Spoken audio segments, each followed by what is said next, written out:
kids, it's teacher Allie here, and today we're going to be talking about how God restores. And I have a question for you guys.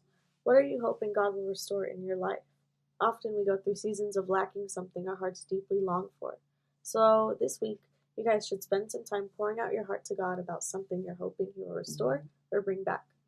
And you'll learn more about that in today's lesson. One of my favorite things to do when I was younger was build stuff. I used to love to play with building blocks, but I used to try my best to build really tall towers. And one of my favorite ways to do that was kind of weird. It was with cups and it was with plates, right? You maybe don't build towers like this often, but it's really simple. You see, you put one cup down and then you put a plate down.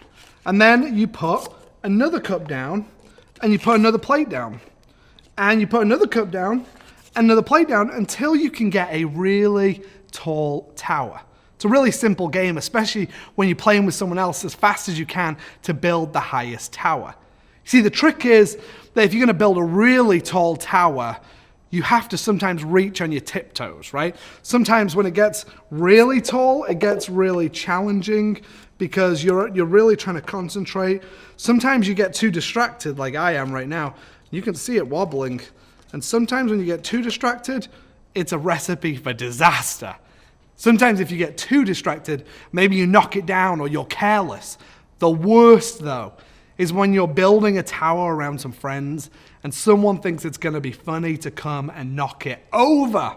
Man, there's nothing worse when someone comes in and knocks your tower over.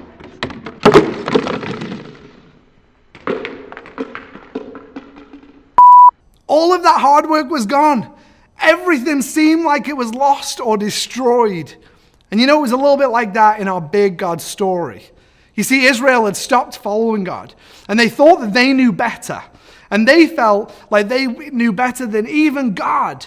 And this made God's people weak.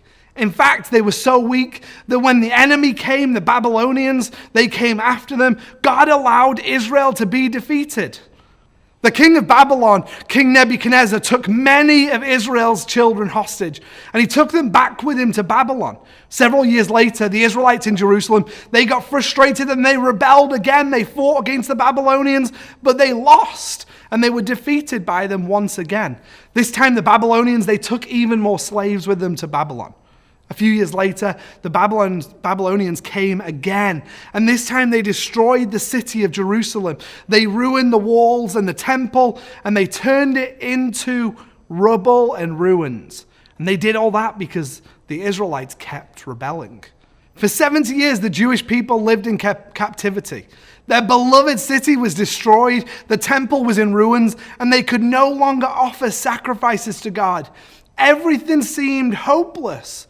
But God is able to restore even the most difficult circumstances. You see, God promised to bring his people home. And after many years, God began to fulfill his promise to restore Jerusalem and return his people back to their home.